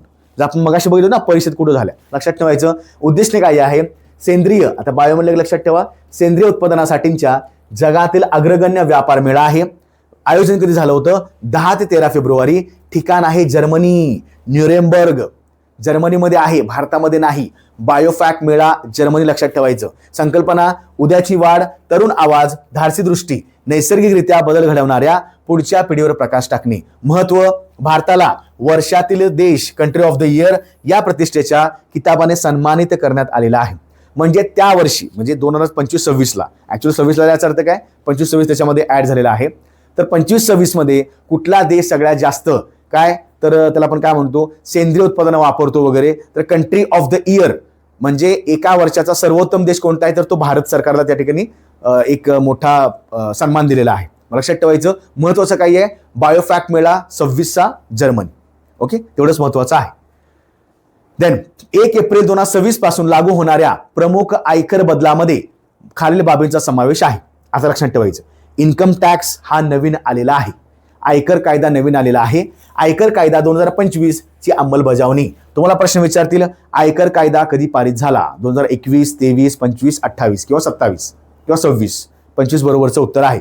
आयकर नियम 26 अंतर्गत बघा, कायदा 25चा आहे, नियम 26चे आहेत. अंतर्गत वाढीव कपातीची मर्यादा कर वर्ष 26-27 साठी आयकर स्लॅब म्हणून मूल्यांकन वर्ष आणि वित्तीय वर्ष यांच्या जागी कर वर्ष आलेलं आहे. लक्षात ठेवायचं. 26-27 आता हे इथून पुढे महत्वाचं कर वर्ष असणार आहे. ITR म्हणजेच इन्कम टॅक्स रिटर्न 3 आणि ITR 4 दाखल करण्याची अंतिम मुदत सुद्धा बदललेली आहे. म्हणजे अजून सुद्धा काही लोकांना असं वाटतं की कर भरता येत नाही किंवा कराचं उत्पन्न होत नाहीये, त्यांना काही मुदत दिली जाते, ते सुद्धा त्याच्यामध्ये कर भरू शकतात. लक्षात ठेवायचं. पण आपलं महत्वाचं काम काय आहे, ITR कायदा 25 आणि आयकर कायदा 25 आणि आयकर नियम 26 हे फक्त लक्षात ठेवा. देन अत्यंत महत्वाचं, पर्यावरण ज्या काही घडामोडी आहेत त्यामध्ये खूप जास्त महत्वाचं आहे ते म्हणजे रामसार स्थळ. रामसार स्थळ सध्या आताच्या घडीपर्यंत भारतामध्ये 98 स्थळं आहेत. जेव्हा जेव्हा ती स्थळं वाढतील, आता बघा, जेव्हा 100 स्थळं होतील तेव्हा सेंचुरी पूर्ण होईल, आणि मग अशा वेळी ते हायलाइट जास्त होतं. आपण शतकामध्ये गेलेलो आहोत, मग खूप जास्त परीक्षेला प्रश्न विचारतील. सध्या 98 आहेत. जानेवारी 26 पर्यंत भारताला 98 रामस्थळ मिळालेली आहेत. सर्वाधिक स्थळे ही तमिळनाडूमध्ये आहेत आणि त्याच्यानंतर 2 नंबरला उत्तर प्रदेशमध्ये आहेत. ठीक आहे. बरं, आता रामसार स्थळाबद्दल थोडक्यात लक्षात ठेवायचं. रामसार स्थळ अत्यंत महत्वाचं का वाटतं, पाणथळ संवर्धन क्षेत्र. आपलं बेसिक काय बघा, पाणथळ संवर्धन क्षेत्र म्हणजेच या ठिकाणी आंतरराष्ट्रीय पाणथळ दिवस आला, तो कधी असतो, 2 फेब्रुवारीला असतो. लक्षात ठेवायचं. इतर महत्वाचे राज्य बिहार, ओडिशा आणि पंजाबमध्ये प्रत्येकी 6 रामसार स्थळं आहेत. भारतानं स्वाक्षरी कधी केली, आता लक्षात ठेवायचं, 2 फेब्रुवारी 1971ला इराणमधील रामसर या ठिकाणी ही परिषद झाली होती. म्हणजे सुरुवातीला एक मोठं त्या ठिकाणी एक आयोजन केलं होतं, आणि मग त्या दिवसापासून कोणता 2 फेब्रुवारी हा आपण जागतिक पाणथळ दिवस साजरा करतो. बरोबर, जागतिक पाणथळ दिवस अजिबात विसरायचं नाही. आता महत्वाचं काय आहे, भारतानं स्वाक्षरी कधी केली, जरी ही 1971ला ही परिषद झाली असेल इराणमध्ये, तरीही भारतानं स्वाक्षरी केली 11 वर्षानंतर. कधी, 1 फेब्रुवारी 1982. पहिले रामसार स्थळ कुठले आहे भारतामध्ये, ते चिल्का सरोवर आहे ओडिशातलं, आणि केवलादेव राष्ट्रीय उद्यान आहे राजस्थानमध्ये. ही 2 पहिली भारतातील रामस्थळ आहेत. लक्षात ठेवायचं. आणि महत्वाचं काही आहे तर ते सुद्धा लक्षात ठेवा, 97 म्हणजे 98 टोटल झालीत, पहिले 96 होते, 2 ऍड झाली. आपलं महत्वाचं काम काय आहे, 97 बघा, पाटणा पक्षी अभयारण्य. आता इथं महत्वाचं काय आहे बघा, पाटणा, असं वाटतं की बिहारची राजधानी आपण म्हणतो पटना, पण असं वाटू शकतं की पाटणा पण बिहारमध्ये, अजिबात नाही. पाटणा पक्षी अभयारण्य हे उत्तर प्रदेशमध्ये एटा जिल्ह्यामध्ये आहे. इथं तुम्हाला एखाद्या वेळी ऑनलाईनरला चुकीचं सांगू शकतात की पाटणा पक्षी अभयारण्य याला नुकतंच रामसर स्थळाची मान्यता मिळालेली आहे, हे बिहारमध्ये आहे. बिहार नव्हे, उत्तर प्रदेशमध्ये आहे. आणि 98 कोणतं आहे, छारीधंड, हे गुजरातमध्ये आहे. हे तुम्ही पुन्हा बघू शकता. इथं हे सगळं पाणथळाचं या ठिकाणी इमेज टाकलेली आहे. ठीक आहे. जैवविविधता, पाणथळ, रामसार हे खूप जास्त महत्त्वाचे दिवस आहेत. 2 फेब्रुवारी अजिबात विसरायचं नाही. मला कमेंटला उत्तर टाका. भारतामध्ये जर एकूण 98 असतील, महाराष्ट्रामध्ये एकूण आपल्याकडे सध्या 3 रामसर स्थळ आहेत, तर त्यातलं पहिलं कोणतं? मला कमेंटला उत्तर टाका. ठीक आहे, 3 रामसर स्थळ एकूण आहेत, त्यातलं पहिलं कोणतं, दुसरं कोणतं किंवा तिसरं कोणतं किंवा कुठली एक टाका. लक्षात ठेवायचं 3 महाराष्ट्रामध्ये आहेत. ओके, चला आता आपण काही आंतरराष्ट्रीय काही घडामोडी बघूया, काय काय महत्वाच्या वाटतात. ठीक आहे, परीक्षेला कशा विचारल्या जातील थोडक्यात बघूया. 3-4 घडामोडी आहेत, अत्यंत महत्वाच्या आहेत. ठीक आहे, चला. फ्रान्सच्या राष्ट्राध्यक्षांचा भारत दौरा. आता फ्रान्सच्या राष्ट्राध्यक्षांनी भारत दौरा केला होता. महत्वाचं काय आहे तर फ्रान्सच्या राष्ट्राध्यक्षाचं नाव काय आहे? Emmanuel Macron. ठीक आहे, ही व्यक्ती. ओके, दौरा 17 ते 19 फेब्रुवारीला केला होता. भागीदारी जेव्हा त्याला आपण काय म्हणतो बायलॅटरल, जेव्हा द्विराष्ट्रीय संबंध असतात, भारत दुसऱ्या देशाला व्हिजिट करतो, दुसरे देश आपल्याकडे येतात, तेव्हा 2 अत्यंत जेव्हा देश एकत्र येतात तिथं काही महत्वाची चर्चा होत असते. लक्षात ठेवायचं, भागीदारी कशामध्ये करणार आहोत आपण? संरक्षण उत्पादन, हेलिकॉप्टर किंवा क्षेपणास्त्र असतील, कृत्रिम बुद्धिमत्ता म्हणजे AI, अवकाश असेल, नागरी अणुऊर्जा आणि शाश्वत विकास यावर चर्चा केंद्रित होती. महत्वाचं काय आहे? भारत फ्रान्स नवोन्मेष वर्ष 26चा शुभारंभ. प्रश्न काय विचारतील? भारत फ्रान्स नवोन्मेष वर्ष कोणत्या साली आहे? कोणतं वर्ष आहे? 26. म्हणजे इनोव्हेशन इयर.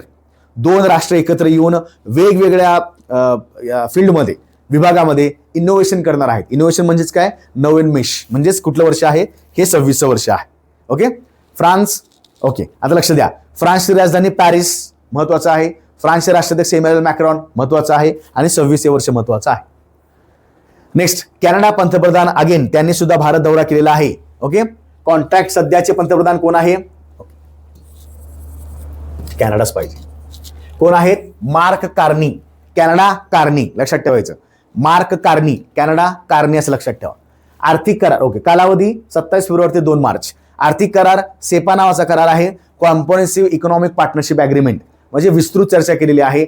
सर्वसमावेशक आर्थिक त्याच्यामध्ये बाबी येतात. ओके, $50 अब्ज 30 पर्यंत त्यांचं लक्ष ठेवलेलं आहे की 2 देशांनी एकत्र येऊन 30 पर्यंत $50 अब्ज पर्यंत करार करावा. नवीन भारत आणि कॅनडा संरक्षण संवाद, खनिज व AI वर त्यांनी जास्त फोकस केलेला आहे. कॅनडा ग्लोबल बायोफ्युअल्स अलायन्स लक्षात ठेवायचं, ज्याला आपण म्हणतो GBA नावाची एक मोठी परिषद आहे. ग्लोबल बायोफ्युअल त्याला म्हणतो अलायन्स म्हणजे आघाडी.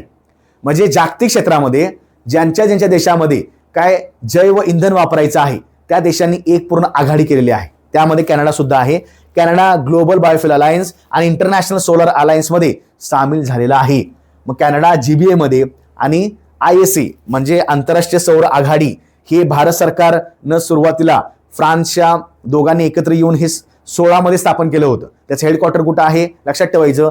आंतरराष्ट्रीय सौर आघाडीचं मुख्यालय आहे भारतामध्ये. आंतरराष्ट्रीय संस्था आहे ही भारतामध्ये गुरुग्राम या ठिकाणी, म्हणजे आधीचं गुडगाव, सध्याचं नाव गुरुग्राम लक्षात ठेवायचं. ठीक आहे, हे कॅनडाचे पंतप्रधान Carney.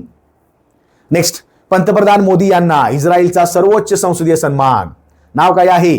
Speaker of the Knesset medal.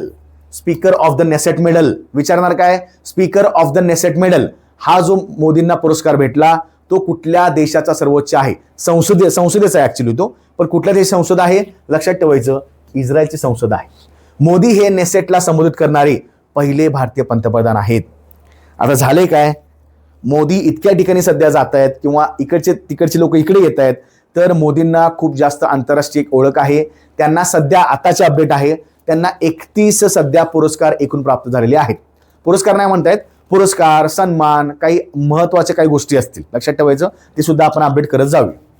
Okay, Bharat Israel संबंधामधील एका ऐतिहासिक अध्यायाची सुरुवात झालेली आहे. लक्षात ठेवायचं फक्त महत्वाचं काही आहे, नेसेट मेडल कुणाकडे दिलं जातं? तर इस्रायलच्या संसदेकडे दिलं जातं.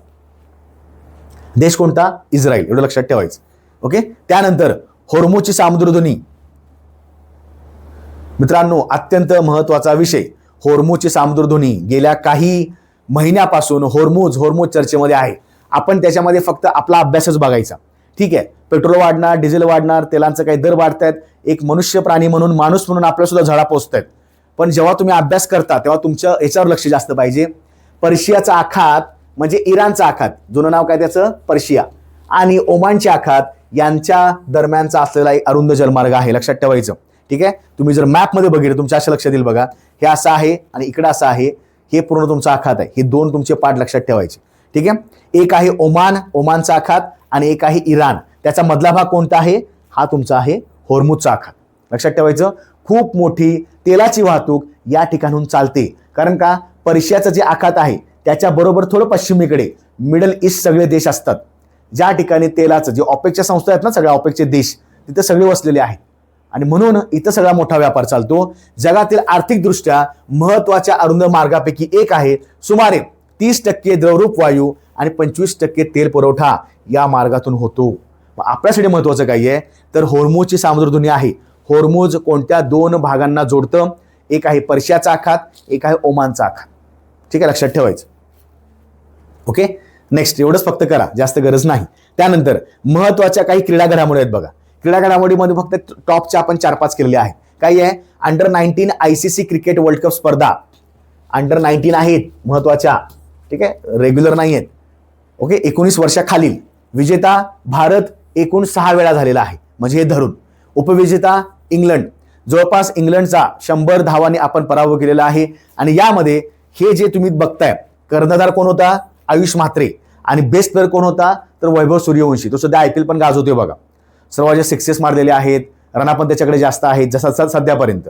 वैभव सूर्यवंशी आगामी काळामध्ये मोठा प्लेअर होईल T20चा. ठीक आहे, ओके. उपविजेता इंग्लंड. यजमान राष्ट्र म्हणजे कुठे आयोजित केली होती? तर झिम्बाब्वे आणि नामिबिया, आफ्रिकेमध्ये झिम्बाब्वे आणि नामिबियामध्ये आयोजित केली होती.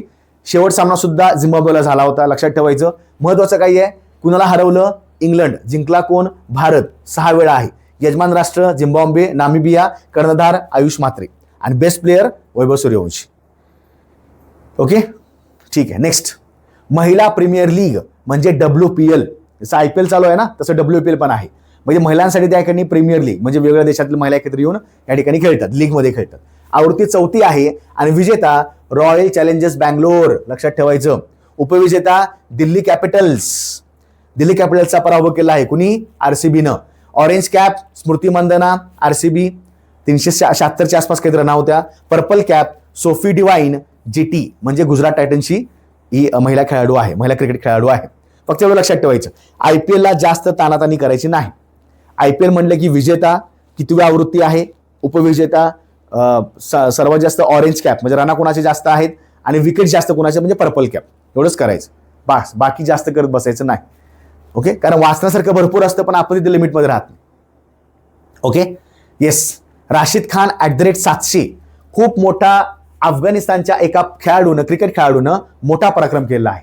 700 बळी त्याने मिळवलेले आहेत. हा खूप मोठा प्रश्न येऊ शकतो. बघा, T20 क्रिकेटमध्ये 700 बळी घेणारा पहिला गोलंदाज ठरलेला आहे राशिद खान. ठीक आहे, अफगाणिस्तानच्या क्रिकेट संघाचा कॅप्टन सुद्धा आहे. अफगाणिस्तान वर्सेस UAE मॅच मध्ये 700 बळीचा टप्पा त्यांनी पूर्ण केलेला आहे. आता जी मागं T20 मॅच वर्ल्ड कप चालू होता ना, तर अफगाणिस्तान आणि UAE ची पण टीम होती. तर अफगाणिस्तान UAE मॅच मध्ये त्यांनी हा टप्पा पूर्ण केलेला आहे. मला कमेंटला एक उत्तर सांगा की सध्या कोणत्या IPL टीमकडनं राशिद खान खेळतात. ठीक आहे, सध्या IPL चालू आहे आणि सध्या त्यांनी पण विकेटा भरपूर काढलेल्या आहेत. तर कोणत्या IPLच्या टीमकडनं राशिद खान खेळतात. Okay, next, Santosh trophy. Santosh trophy ही लक्षात ठेवायची, फुटबॉलसाठी असते. तुम्हाला असा पण प्रश्न विचारला जातो, Dilip trophy, Santosh trophy, Uber cup, Thomas cup. पहिला बघायचं कुठला खेळ आहे. संतोष ट्रॉफी कुठला आहे तर त्यासाठी लक्षात ठेवायचं फुटबॉल. ओके, 25-26 आवृत्ती 79वी आहे. विजेता सेवादले म्हणजे सर्व्हिसचं एक एंट्री असते. सगळे एकत्र येऊन सर्व्हिस म्हणजे काय, ही जी आपली दलं आहेत, आर्मी, न्यू एअरफोर्स, सगळे एकत्र त्याच्यामध्ये पार्टिसिपेट करतात. सेवा दलानं मोठी कामगिरी केलेली आहे. उपविजेता केरळला हरवून विजेता कोण झालेला आहे? सेवादले. यजमान राज्य आसाममध्ये ही सगळी हे पार पडली होती. कुठली? सगळी मॅचेस. सर्वाधिक गोल हिमांशू जंगरा. ठीक आहे, इथं पाहू शकता यांचा फोटो. सेवादले म्हणजेच काय, सर्व्हिसचे सगळी लोक आहेत, मिलिटरीची लोक आहेत. Okay, Santosh trophy football. Next, हिवाळी ऑलिम्पिक स्पर्धा. शक्यतो ऑलिम्पिक स्पर्धा उन्हाळीच आपण लक्षात ठेवतो, ज्या 4 वर्षातनं एकदा येतात. ओके, लास्ट टाइम कुठे झालं होतं? Paris Olympic. आता महत्वाचं आहे की हिवाळी ऑलिम्पिक म्हणजे लक्षात ठेवायचं ते सुद्धा 4 वर्षातनं एकदा येतं. पण महत्वाचं काय आहे तर ते कुठं आयोजित केलं जातं. लक्षात ठेवायचं ही 25वी आवृत्ती आहे. यजमान देश इटली आणि इटलीची 4थी वेळ आहे. इटलीची 4थी वेळ आहे. त्यांनी 4थ्यांदा हे धरून काय हिवाळी ऑलिम्पिक स्पर्धा त्यांनी आयोजित केलेल्या आहेत. लक्षात ठेवायचं. शुभंकर, टीना आणि मिला हे एक मुंगुसाचे प्रकार आहेत. आता ऍक्च्युली लक्षात ठेवायचं, टीना आणि मिला, ओके, म्हणजे ऍक्च्युली ते असं आहे, मिलानो कॉर्टिना, ठीक आहे. तर यातलं मिला घेतले आणि ह्यातलं टीना घेतले, कॉर्टिना मधलं टीना घेतले. आता मिलानो कॉर्टिना ही 2 शहरं प्रगत आहेत, कुठं, इटलीमध्ये. आणि या 2 शहरामध्येच, या 2 शहरांना मोठा मान मिळाला ऑलिम्पिक स्पर्धा आयोजित करण्याचा, ठीक आहे. म्हणून त्यांनी काय केले, मिलानो कॉर्टिना, मिला आणि टीना असं केलेलं आहे. ओके.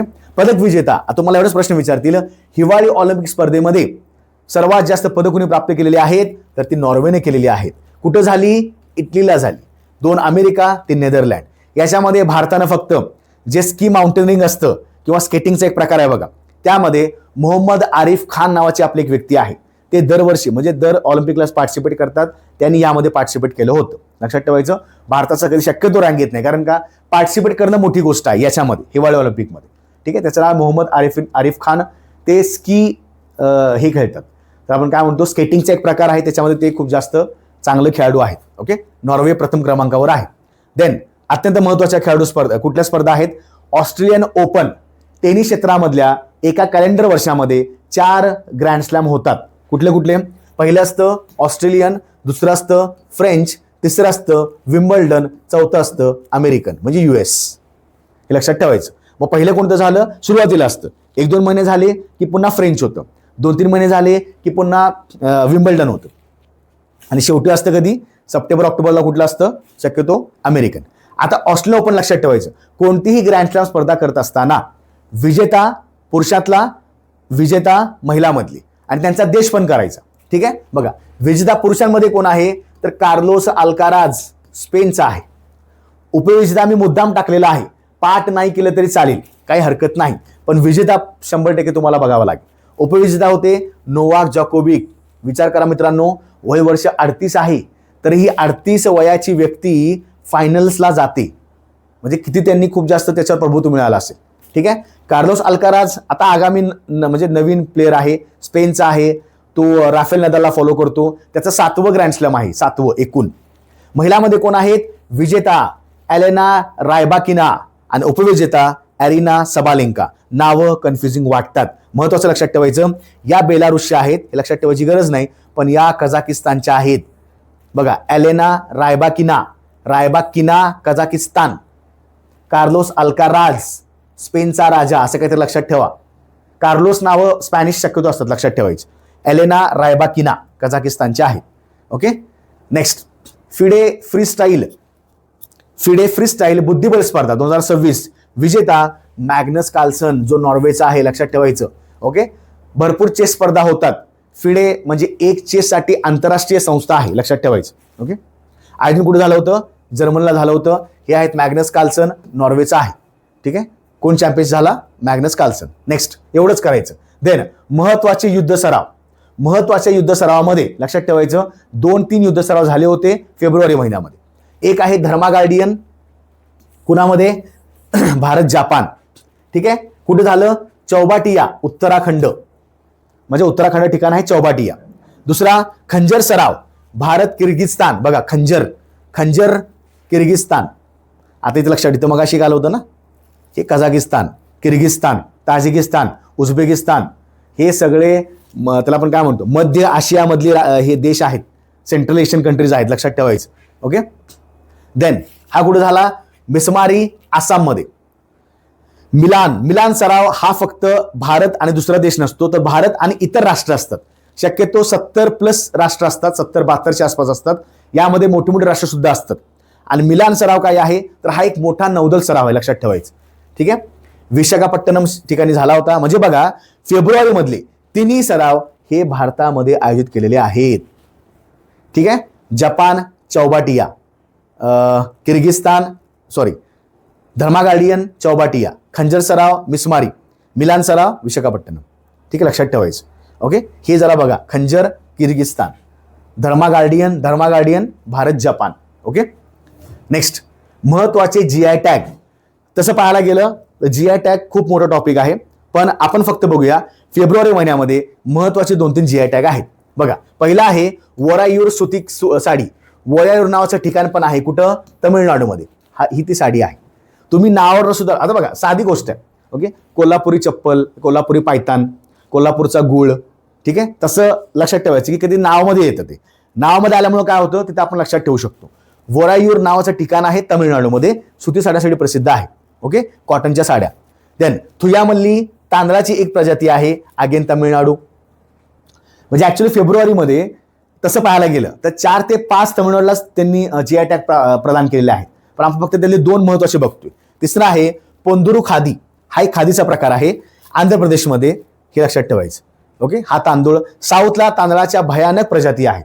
तुम्ही जर ओके कर्नाटक, आंध्र, केरळ आणि तामिळनाडू पाहिलं, तांदळाच्या भरपूर जास्त प्रजाती आहेत. त्यामुळं फक्त लक्षात ठेवा, थुयामल्ली नावावरून समजतं तामिळनाडू, वोरायूर नावावर समजतं तामिळनाडू. फक्त सुती साडी आणि इथं तांदळाचा प्रकार आहे, इथे खादीचा प्रकार आहे. ठीक आहे. ओके, नेक्स्ट सगळ्यात महत्वाचा एखादा प्रश्न हमखास विचारणार तो म्हणजे चर्चेतील व्यक्तिमत्व.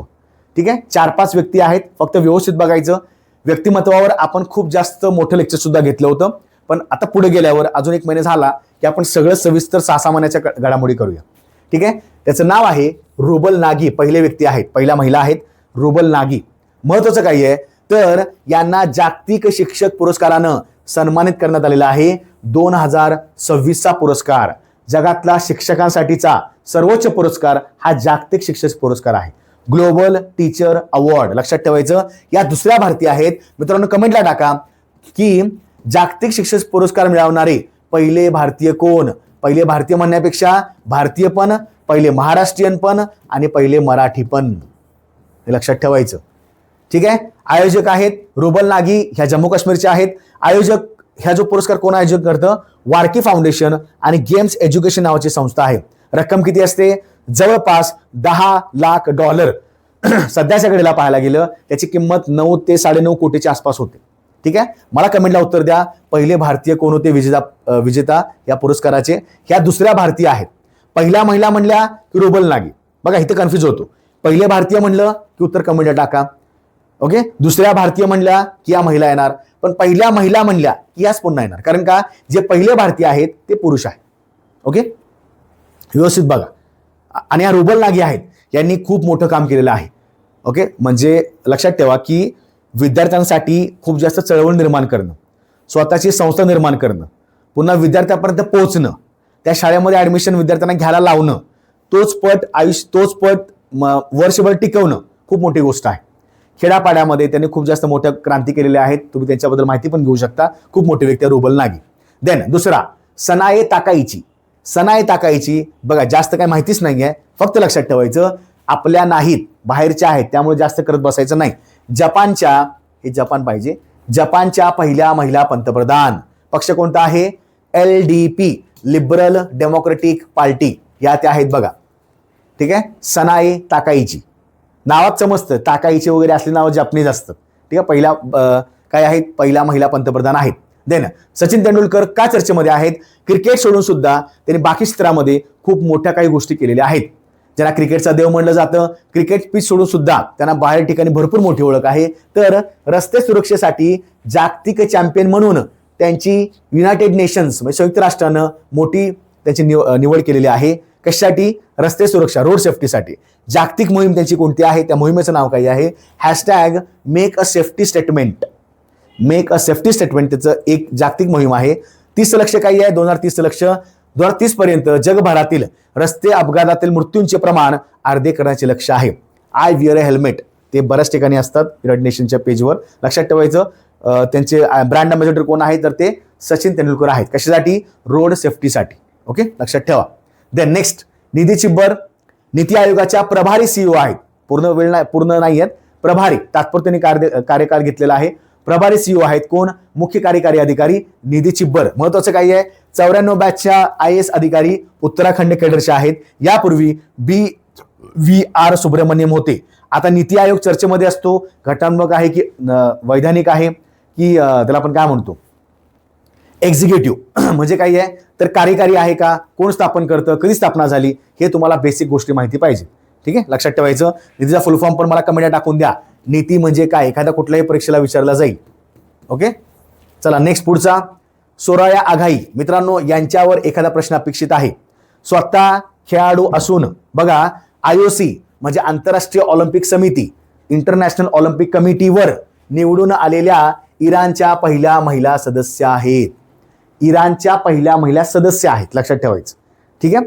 आणि कुठं? आंतरराष्ट्रीय ऑलिम्पिक समितीवर म्हणजे IOC वर सर्वात तरुण सदस्य आहेत. दुसरी महत्वाची कामगिरी.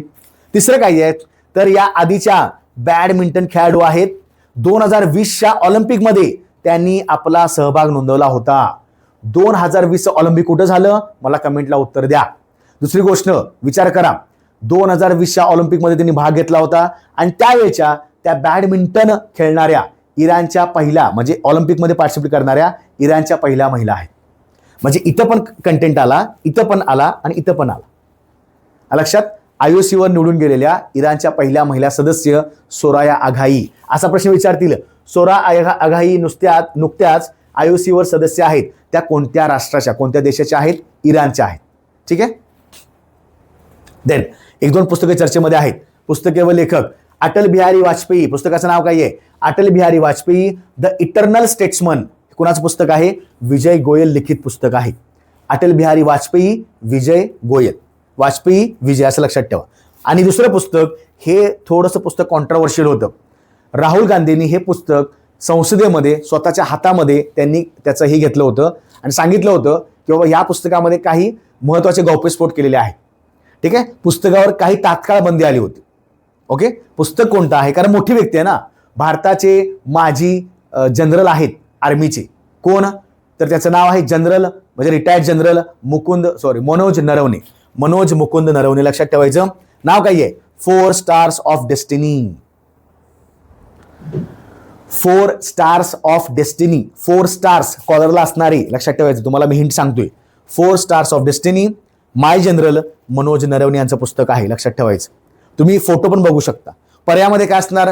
अनिल चौहान, उपेंद्र द्विवेदी किंवा सध्याचे एडी त्यांचं नाव काय? त्यांचं नाव काय आहे? राजा सुब्रमणी. सध्याचे CDS आहेत. ठीक आहे. लक्षात ठेवायचं. त्याचं नाव आहे जनरल मनोज नरवणे. ओके. 2 पुस्तकं लक्षात ठेवा. देन दिनविशेष एका दुसरा प्रश्न परीक्षेला असणार. बघा फेब्रुवारीमध्ये महत्वाचे कुठले आहेत? पहिला 2 फेब्रुवारी पाणथळ. 2 फेब्रुवारी पाणथळ 1971. Ramsar Iran. भारताने कधी सही केली स्वाक्षरी? 1982. ठीक आहे. जागतिक पाणथळ दिवस. बरं, संकल्पना काय आहे? मग तुम्हाला माहिती आहे. संकल्पना काय आहे? पाणथळ प्रदेश आणि पारंपरिक ज्ञान सांस्कृतिक वारशाचा उत्सव. सांस्कृतिक वारसा याला हायलाईट करा पाणथळाचा. आणि नावामध्ये पण बघा संकल्पनेमध्ये काय आहे? पाणथळ शब्द रिपीट झालेला आहे. संकल्पना सुद्धा विचारल्या जातात म्हणून तुम्हाला मी हिंट सांगायला लागलो. सगळं पाठ नाही करत बसायचं. 4 फेब्रुवारी जागतिक कर्करोग दिन. United bye uniqueness. ऍक्च्युली ते मराठीत हे झाले युनायटेड बाय युनिकनेस असं काहीतरी आहे. 13 फेब्रुवारी राष्ट्रीय महिला दिवस.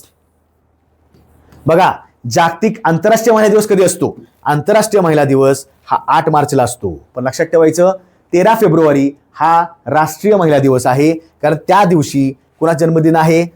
सरोजिनी नायडू यांचा जन्मदिन. लक्षात ठेवा. ओके. 20 फेब्रुवारी जागतिक सामाजिक न्याय दिन. महत्वाचं कशासाठी आहे? समता व न्यायाधारित समाज निर्माण करणे. 20 फेब्रुवारी जागतिक सामाजिक न्याय. लक्षात ठेवा. Social justice. देन 21 फेब्रुवारी आंतरराष्ट्रीय मातृभाषा दिन. बघा हा खूप महत्वाचा. याला स्टार करा. मातृभाषा. ठीक आहे. मदर टंग डे जो आपला मातृभाषेचा दिवस आहे पण हा आंतरराष्ट्रीय आहे. काय आहे बघा का हे करतो साजरा? बांगलादेशाच्या भाषा चळवळीला आदरांजली म्हणून युनेस्कोनं 1999 मध्ये याची घोषणा केलेली होती. कुठला? 21 फेब्रुवारी मातृभाषा दिवस. ठीक आहे. 27 फेब्रुवारी आपला दिवस मराठी भाषा गौरव दिन. आता विद्यार्थी कन्फ्यूज होतात. 2 दिवस महत्वाचे आहेत. लक्ष द्या. 27 फेब्रुवारीला मराठी भाषा गौरव दिन असतो बरोबर. आणि 1 मेला महाराष्ट्र दिना दिवशी. ओके. म्हणजेच लक्षात ठेवायचं ज्या दिवशी महाराष्ट्राचे स्थापन झालं 1 मे 1960 त्या दिवसापासून आपण अजून एक दिवस साजरा करतो मराठी राजभाषा दिवस. मग दोन्ही दिवस लक्षात ठेवा. कन्फ्यूज होऊ नका.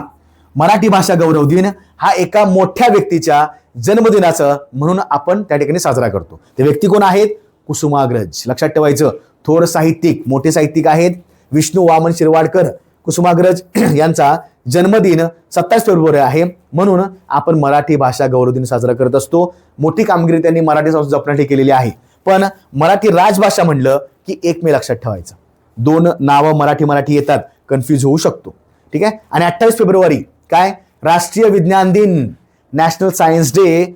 विज्ञानातील महिला, बघा संकल्पना काय आहे, विज्ञानातील महिला, विकसनशील भारताला चालना. ठीक आहे, लक्षात ठेवायचं, विसरायचं नाही. आता 28 फेब्रुवारी का बरं, तर लक्षात ठेवायचं याच दिवशी जे आपले पहिले भारतीय नोबेल वैज्ञानिक नोबेल विजेते कोण आहेत, सी.व्ही. रमन, डॉक्टर सी.व्ही. रमन आहेत. लक्षात ठेवायचं, त्यांनी रमन एक परिमाणाचा शोध लावला, रमन इफेक्टचा शोध लावला. रमन परिणाम अत्यंत महत्वाचा आहे. तर 28 फेब्रुवारी 1927ला त्यांनी हे उघडकीस आणलं की बाबा रमन परिणाम काहीतरी आहे. ओके, लक्षात ठेवायचं. पण 28 फेब्रुवारी 27ला आणलं जरी देखील, पण 1930 साली त्यांना नोबेल पुरस्कार प्राप्त झाला आणि ते पहिले भारतीय वैज्ञानिक आहेत. लक्षात ठेवायचं, पहिले भारतीय नव्हे, पहिले भारतीय नोबेल विजेते कोण आहेत, 1913 साली रवींद्रनाथ टागोर. ठीक आहे. ओके, 28 फेब्रुवारी राष्ट्रीय विज्ञान दिवस, महिलांसाठी हा दिवस अर्पण केलेला आहे. तर लक्षात ठेवायचं महत्वाचं काय आहे, तर आता इथं आपण सगळेच घडामोडी बऱ्यापैकी कव्हर केलेल्या आहेत. मला हायलाइट जास्त काय वाटते की फेब्रुवारीमध्ये एक तुम्हाला आंतरराष्ट्रीय घडामोडी विचारली जाईल, एक तुम्हाला 100% रामसार फेब्रुवारीला आहे, त्याची स्थळं पण वाढलेली आहेत, 98 स्थळं झालेली आहेत. त्यामुळं प्रत्येक ठिकाणी युद्ध सराव एखादा विचारला जातील. राष्ट्रीय घडामोडी बघा, वन लाईनर ज्या आपण सुरुवातीला केल्या होत्या, खेळाच्या घडामोडी बघा, अंडर 19चा वर्ल्ड कप असेल पुरुषांचा, किंवा WPL महिलांसाठी प्रीमियर लीग असेल, किंवा फिडेचा चेस फ्रीस्टाईल चेस स्पर्धा असेल, संतोष ट्रॉफी असेल. महत्वाचं काही आहे, हे एवढ्याच घडामोडी करा. तुम्ही वाचताय भरपूर, ठीक आहे, रिव्हिजन करताय का, म्हणून जेवढ्या आपण घडामोडी केल्या तेवढ्या सफिशियंट आहेत. आगामी काळामध्ये मार्च एप्रिल सुद्धा मी अपलोड करून टाकतो. महाराष्ट्राचं बजेट पण झालेलं नाहीये. महाराष्ट्राचं बजेट म्हणजे आपण व्हिडिओ केलेला नाही, ते झालेच ऑलरेडी, पण त्याच्यावर आपण कोणता व्हिडिओ केलेला नाही, ते सुद्धा आपण करू. मला लक्षात ठेवायचं, प्रत्येक मनाच्या करंट अफेअर्स, त्याचबरोबर इथून पुढं 3-3 महिने आपण त्याच्यामध्ये सॉल्व्हिंग करूया. ठीक आहे, 100 आपण प्रश्न त्याच्यामध्ये घेऊया 3-3 महिन्याच्या, जानेवारी फेब्रुवारी मार्च, पूर्णपणे 100 घडामोडी, 100 प्रश्न ज्या ज्या महत्वाच्या वाटतात. ठीक आहे, कंटिन्यू त्याचा अभ्यास ठेवायचा. आणि या ज्या काही PDF नोट्स आहेत तुम्हाला मी टेलिग्रामला अवेलेबल करून देतो. नवीन असतील विद्यार्थी किंवा जुने जरी असतील, लक्षात ठेवायचं, कंटिन्युअस बघा आणि आपल्या विद्यार्थी मित्रांना शेअर सुद्धा करा. घर बसल्या तुम्हाला 1 तासामध्ये या सर्व घडामोडी मिळून जातात. ठीक आहे, आपल्या टेलिग्रामची ID आहे किंवा आपलं YouTube चॅनल असेल, सबस्क्राईब करून ठेवा. आणि इन्स्टाला सुद्धा आपण काही अपडेट सुद्धा टाकत असतो. ठीक आहे मित्रांनो, पुन्हा भेटू आपण एका वेगळ्या व्हिडिओमध्ये. अभ्यास करा, काळजी घ्या. जय हिंद, धन्यवाद.